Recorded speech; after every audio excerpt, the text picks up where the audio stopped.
மிக்க நன்றி. வாராமானுஜா, எப்போது வந்தாய்? சற்று முன்தான் வந்தோம். இவன் கோவிந்தன், அடியேனின் அனுஜன், சித்திப்பிள்ளை. அப்படியா? மிக்க மகிழ்ச்சி. நீ இங்கு குரத்திற்கு வந்து எவ்வளவு காலமாகிவிட்டது? கோயிலுக்கு போயிருந்தீர்களா? ஆதிகேசவனின் தரிசனமாயிற்றா? ஆயிற்று. உன் தந்தை சோமயாஜி நலமாக இருக்கிறாரா? நலமாக இருக்கிறார். மிக்க மகிழ்ச்சி. அவரை நான் மிகவும் கேட்டதாக சொல். சரி. பெருந்தேவி, இவர்கள் இருவருக்கும் அமுதுண்ண ஏற்பாடு செய். வேண்டாம் அம்மா, அமுது ஆயிற்று. என்ன சொல்கிறீர்கள்? இவரிடம் நான் கற்றுக்கொள்ள வேண்டியது இன்னும் நிறைய இருக்கிறது அப்பா. நம் அன்னதானத்தை வரிசையில் நின்று வாங்கி அமுது செய்கிறார்.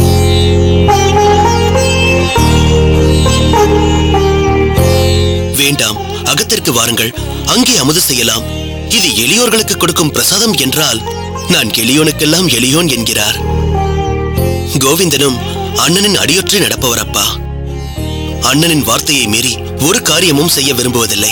ஆனாலும் ஸ்ரீபெரும்புதூரிலிருந்து இவ்வளவு தூரம் கோரேசனை சந்திக்க வந்துவிட்டு நம்மகத்தில் நீங்கள் அமுது செய்யவில்லையே என்று எனக்கு சிறிது வருத்தம்தான். பரவாயில்லை. இன்னும் எத்தனையோ முறை நான் கோரேசனை பார்க்க இங்கு வரப்போகிறேன். அப்போது உண்டால் போயிற்று. சரி. கோரேசா, அவர்கள் போகும்போது ஊருக்கு நடந்து செல்ல வேண்டாம். நம் வண்டியில் அவர்களை அனுப்பி வை. ஊர் எல்லை வரை நீயும் கூட சென்று அவர்களை வழி அனுப்ப வேண்டும். அதுதான் முறை. ஆகட்டும் அம்மா. ராமானுஜா, நான் ஒன்று கேள்விப்பட்டேனே. உங்கள் ஊர் குடிசை பகுதியில் ஏதோ தமிழ் பாசுரங்களை அங்கே உள்ள மக்களுக்கு போதிப்பதாக அறிந்தேனே. அப்படியா? இது பற்றி தாங்கள் என்னிடம் கூறவே இல்லையே. அதற்கான சந்தர்ப்பம் வாய்க்கவில்லை, அவ்வளவுதான். என்ன ராமானுஜா, அதற்கு மாணாக்கர்கள் வருகிறார்களா? வருகிறார்கள்.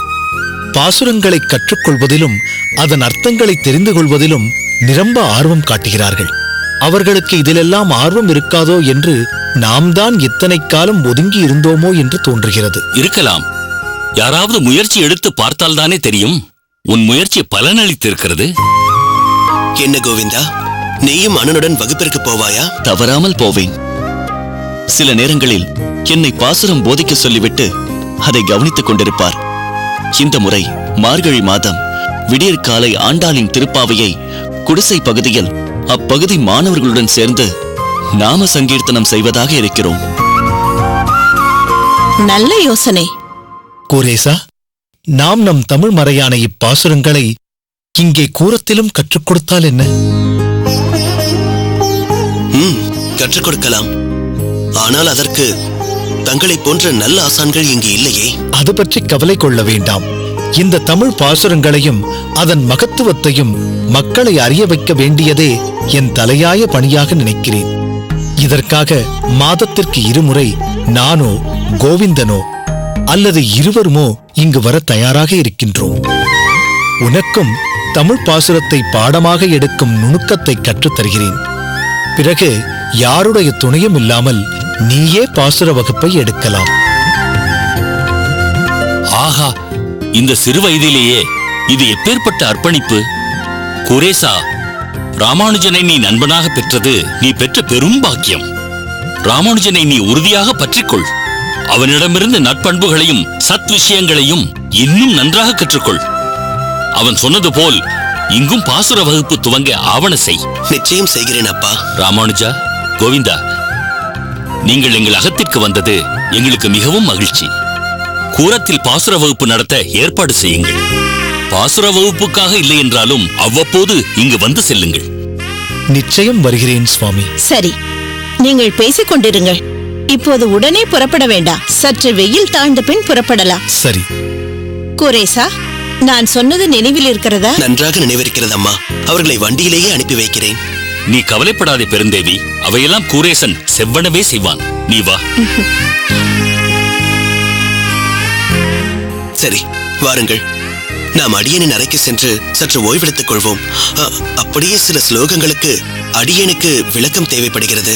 அந்த விளக்கத்தையும் தாங்கள் எனக்கு சொல்லி அருள வேண்டும். நிச்சயம் கூறுகிறேன். வாருங்கள்.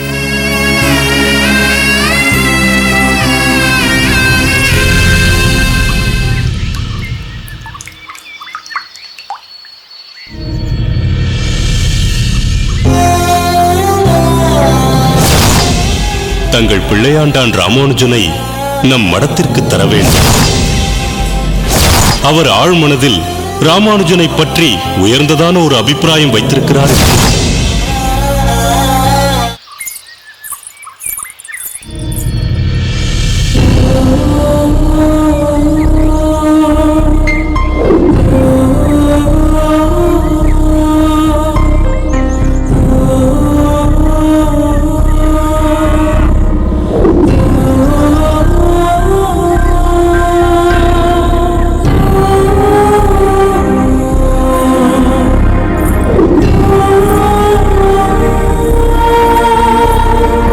காந்திமதி, காந்திமதி. மாமி,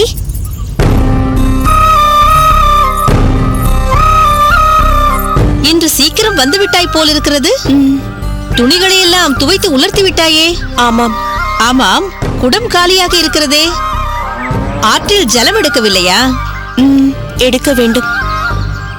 என்ன ஆயிற்று காந்திமதி? மறுபடியும் எதையோ யோசிக்க ஆரம்பித்து விட்டாயே? என்ன செய்வது?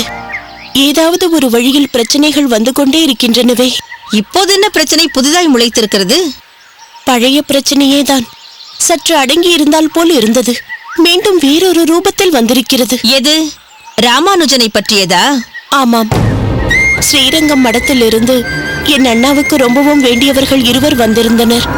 ராமானுஜனை மடத்திற்கு அனுப்பி வைக்கலாமே. ஆச்சாரியருக்கு ராமானுஜன் மேல் ஒரு தனி கவனம் இருக்கிறது. ராமானுஜனும் இன்னும் ஒரு பெரிய நிலைக்கு உயரலாம் என்று கூறினார்கள். சரி, இதற்கு உன் அகத்துக்காரர் என்ன சொன்னார்? அவர் என்ன சொல்வார்? அவருக்கு இதில் விருப்பம்தான். ஆனால் பெற்ற மனம் இப்படி பித்தாய் துடிப்பது அவருக்கு எங்கு தெரிய போகிறது? அவனை சொப்பனத்தில் சந்நியாச கோலத்தில் பார்த்ததிலிருந்தே என் மனம் படாத பாடுபட்டு கொண்டிருக்கிறது. அதற்கு ஏற்றாற்போல் ராமானுஜனும் குடும்ப வாழ்க்கையில் சற்றும் நாட்டமில்லாமல் இருக்கிறான். இது போதாதென்று சுற்றி இருப்பவர்கள் வேறு அவனை கரையாய் கரைத்துக் கொண்டிருக்கிறார்கள். ஏன் காந்திமதி? அவன் கொஞ்ச காலம் மடத்தில் தான் இருந்து விட்டு வரட்டுமே. மடத்தில் இருப்பவர்கள் எல்லாம் கல்யாணம் செய்து கொள்வதில்லையா என்ன? நீ தேவையில்லாமல் கலவரப்படுகிறாய் என்றுதான் எனக்கு தோன்றுகிறது. நீங்கள் சொல்லிவிட்டீர்கள், மடத்தில் இருந்துவிட்டுதான் வரட்டுமே என்று. ராமானுஜன் அங்கு போனால் அதிலேயே ஆழ்ந்து விடுவான், திரும்பி வரமாட்டான். ராமானுஜனுக்கு எந்த விஷயமாக இருந்தாலும் அதில் உயர்வை அடைய வேண்டும் என்று நினைப்பான். ஸ்ரீரங்கத்தில் உள்ள யமுனாச்சாரியார் மடத்திற்கு அவன் சென்றால் அங்குள்ள கிரகஸ்த சீடர்கள் போல தானும் குடும்ப வாழ்க்கையிலேயே இருந்து கொண்டு பெருமாளுக்கு சேவை செய்ய நினைக்க மாட்டான். யமுனாச்சாரியாரை போல ஒரு ஆச்சாரியராக மாறி தன்னை முழுவதுமாக பெருமாளுக்கு அர்ப்பணிக்க வேண்டும் என்று நினைப்பான். மடத்திற்கு போவதால் லௌகீக விஷயத்தின் மீது உள்ள பற்றற்ற நிலை ராமானுஜனுக்கு இன்னும் அதிகமாகிவிடும். நீயாகவே இதையெல்லாம் கற்பனை செய்து கொள்கிறாய். பேசாமல் உன் அகத்துக்காரர் விருப்பப்படி அவனை மடத்திற்கே அனுப்பிவை. 6 மாதத்திலோ 1 வருடத்திலோ திரும்பி வந்து விடுவான் பார். அவனுக்குத்தான் இங்கே ஈர்ப்பு எதுவும் இல்லையே, அதுதான் பயமாக இருக்கிறது. அவனுக்கு ஈர்ப்பில்லை என்றால் நாம் தான் அப்படி ஒன்றை ஏற்படுத்த வேண்டும். அது தெரிந்தால்தான் பரவாயில்லையே, அதை எப்படி ஏற்படுத்துவது என்று தெரியவில்லையே. சில வேளைகளில் கை குழந்தைகள் தேன் என்று தெரியாமல் சாப்பிட மாட்டேன் என்று பிடிவாதமாக அடம் பிடிப்பார்கள். வலுக்கட்டாயமாக அவர்கள் நாக்கில் சிறிது தேனை தடவி விட்டால் பிறகு புரிந்து கொண்டு விரும்பி சாப்பிடுவார்கள் அல்லவா? அதுபோலத்தான் இதுவும். வலுக்கட்டாயமாக ராமானுஜனுக்கு ஒரு கல்யாணத்தை செய்து வைத்துவிடு. முதலில் சற்று விட்டேற்றியாக தான் இருப்பான். ஆனால் போக போக மனைவியிடம் தன்னால் ஒரு ஈர்ப்பு ஏற்படும். இல்லை மாமி, இதில் இன்னொரு விஷயத்தை கவனிக்க வேண்டும். அப்படி ஒரு கல்யாணத்தை செய்து வைத்துவிட்டு அப்படியும் அவன் மாறாமலே இருந்தால் ஒரு பெண்ணின் வாழ்க்கை அல்லவா பாழாகிவிடும். என்ன காந்திமதி, ராமானுஜனை பற்றி உனக்கு தெரியாததையா நான் சொல்லிவிடப் போகிறேன்? கல்யாணமான பிறகும் ஒருவேளை அவனுக்கு இல்லறத்தில் ஈர்ப்பு ஏற்படவில்லை என்றால் ஒரு பெண்ணின் வாழ்க்கை பாழாகிறதே என்று நிச்சயமாக யோசித்து பார்க்கக்கூடியவன் ராமானுஜன். பக்குவமாக எதையும் கையாளக்கூடியவன் ராமானுஜன். சிறிய வயதில் கோவிலுக்குள் அந்த வீராவை அழைத்து சென்றதற்காக பஞ்சாயத்தில் அவ்வளவு பேர் கூடியிருக்க எவ்வளவு பக்குவமாக நிலைமையை கையாண்டான் நம் ராமானுஜன் என்று நீயும் பார்த்து கொண்டுதானே இருந்தாய்? பார்த்தேன். இருந்தாலும் ஒன்றும் பயப்படாதே. அவனுக்கு ஒரு கல்யாணத்தை செய்து வைத்துவிடு. பிறகு அவனை மடத்திற்கோ அல்லது வேறு எங்கேனும் கூட அனுப்பிப்பார். நிச்சயம் சில மாதங்களில் திரும்பி வந்து விடுவான். இன்னொன்றும் சொல்கிறேன்.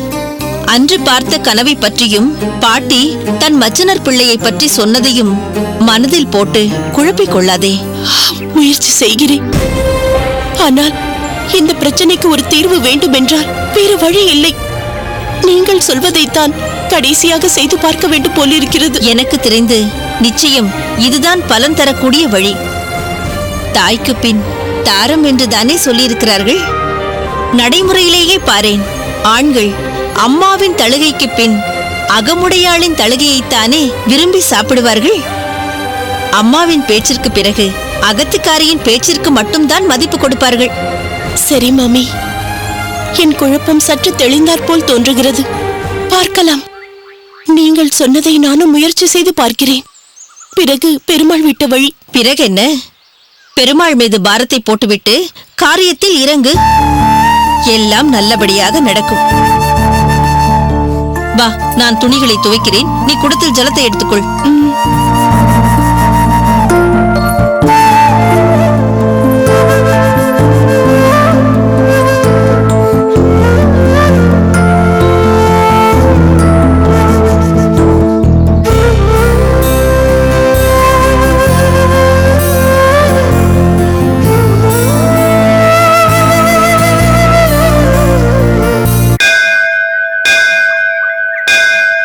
திருக்கோஷ்டி நம்பிகளின் கூற்று மிகவும் உண்மைதான் சுவாமி. பெருமாள் அழகிய மணவாளனின் புறப்பாடு, அதன் தொடர்ச்சியாக நம் அரையரின் இயல் இசையோடு பாசுரங்களுக்கு அபிநயம், அதன் பிறகு தங்களது பிரசங்கங்கள் என்று ஒரு பத்ததியை அழகாக அமைத்துக் கொடுத்துள்ளார் நம் திருமாலை ஆண்டான். முன்பெல்லாம் அடியேன் காலட்சேபம் செய்யும் போது பலதரப்பட்ட அனுபவங்கள் ஏற்படும். சிலர் எப்போதும் போல் ஆர்வத்தோடு கேட்பார்கள். சற்று தொலைவில் உள்ளவர்கள் எங்கோ பார்த்தபடியும் பேசியபடியும் இருப்பதாக மலராண்டான் கூறுவான். ஒரு சிலர் பகவத் குணானுபவத்தில் ஆழ்ந்தவர்கள் போல் உறக்கத்திற்கும் சென்று விடுவார்கள். இப்படி பல விஷயங்களுக்கு குறைவிருக்காது. ஆனால் இப்போது நிலை வேறு.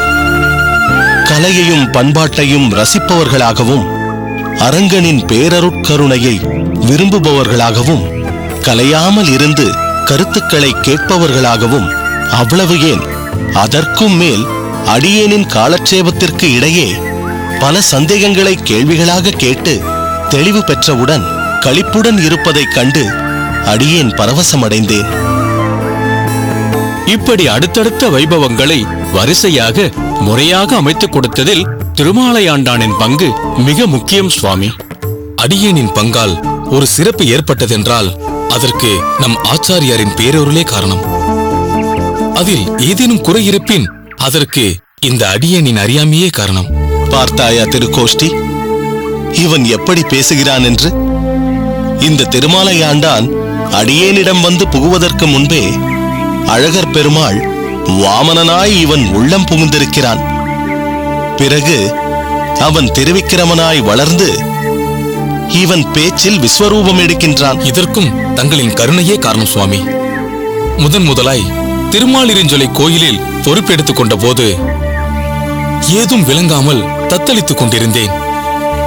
ஆனால் இன்று ஆச்சாரியாரின் அனுகிரகத்தினாலேயே அனைத்து உற்சவங்களும் சீரும் சிறப்புமாக நடைபெற்றுக் கொண்டிருக்கிறது. யாரை எப்போது எங்கு அமர்த்தி என்னென்ன சத்காரியங்களை செய்ய வேண்டும் என்ற தீர்க்க தரிசனத்தில் நம் ஆச்சாரியருக்கு நிகர் ஆச்சாரியரேதான். சுவாமி, அடியேன். கொடுங்கள்.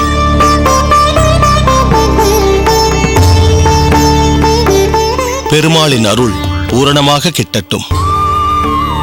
எழுந்திருங்கள்.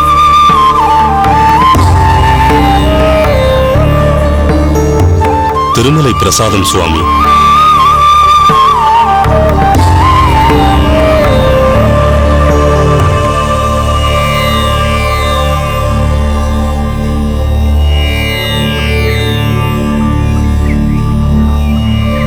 திருமலையிலிருந்து எப்போது வந்தீர்கள்? அமுது செய்தாகிவிட்டதா? கொஞ்ச நேரம் முன்புதான் இருவரும் திருமலையிலிருந்து திரும்பினோம். அனுஷ்டானங்களை முடித்துக்கொண்டு நேரே இங்குதான் வருகிறோம் சுவாமி. நல்லது. திருமலையில் அனைவரும் நலமாகவே இருப்பார்கள் என்பது திண்ணம்.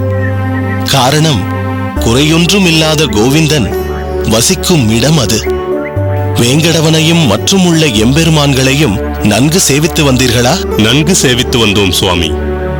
தரிசனத்தில் ஒரு குறையும் இல்லை. அடியேனின் மனக்குறை போக்கும் விஷயமாக திருமலை நம்பியிடம் அடியேன் தெரிவித்த விஷயம் பற்றி என்ன தகவல் கொண்டு வந்தாய்? அதைச் சொல். சுவாமி, அடியேன் கொண்டு வந்துள்ள தகவல் தங்களின் எதிர்பார்ப்பை பூர்த்தி செய்வதாக இல்லை. எங்களை மன்னித்தருள வேண்டும். ஏன், என்னவாயிற்று? திருமலை நம்பி இது பற்றி ராமானுஜனின் பெற்றோர்களிடம் தெரிவித்தும் அவர்கள் உடன்படவில்லையா? ஏதாவது காரணமாவது தெரிவித்தார்களா? சுவாமி, அவர்கள் அனைவருமே தங்களின் மேல் பற்றும் மரியாதையும் கொண்டுள்ளார்கள். அதில் எள்ளளவும் சந்தேகமில்லை. மேலும் தங்கள் அருளாசியால் தான் ராமானுஜன் பிறந்துள்ளான் என்ற நன்றி உணர்வும் மிகுந்தே காணப்படுகிறது. அதை நீ எப்படி கண்டுகொண்டாய்? சுவாமி, திருமலை நம்பிகளின் வழிகாட்டுதலின்படி நாங்கள் இருவரும் திருமலையிலிருந்து திரும்பும் வேளையில் ஸ்ரீபெரும்புதூருக்கும் சென்று ராமானுஜனின் பெற்றோரையும் கண்டு பேசிவிட்டுத்தான் வருகிறோம். ஓ, இத்தனை பிரதிகாரியங்கள் நடந்திருக்கிறதா? சரிதான். இங்கு ராமானுஜனை அனுப்புவதில் எது தடையாக இருக்கிறதாம்? பெற்ற பாசம்தான் சுவாமி. ராமானுஜனை பிரிய மறுக்கிறது. தற்போதைக்கு ராமானுஜனை எங்கும் அனுப்ப மனம் வரவில்லை. குறிப்பாக ராமானுஜனின் தாயாருக்கு. புரிகிறது.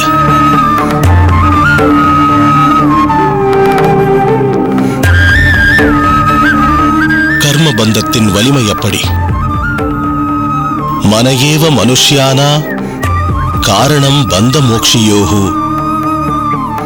ஒரு மனிதன் சம்சார பந்தத்தில் அகப்பட்டுக் கொண்டு தத்தளிப்பதற்கு அவனுடைய மனம்தான் காரணம். அவன் மோட்சமடைவதற்கும் அந்த மனம்தான் காரணம். அதனால்தான் ஆழ்வார் தம் மனத்தை நோக்கி எம்பெருமான் திருவடிகளை என்றும் சேவிப்பாய் என்கிறார். அடியேன் ஒன்று நினைத்தேன், அரங்கன் வேறு விதமாய் நினைக்கிறான் போலும். கால நேரம் அவன் கையில், அவன் இச்சைப்படி நடக்கட்டும். அடியேனால் இப்போதைக்கு முடிந்தது அரங்கனிடம் பிரார்த்தனை. அதை அவன்தான் நிறைவேற்றி தர வேண்டும். சரி, நேரமாகிவிடப் போகிறது. நீங்கள் அனைவரும் அவரவர் இல்லம் திரும்புங்கள். ஆகட்டும் சுவாமி. தெய்வவாரி சுவாமி, திருதண்டத்தை எடு. அடியேன்.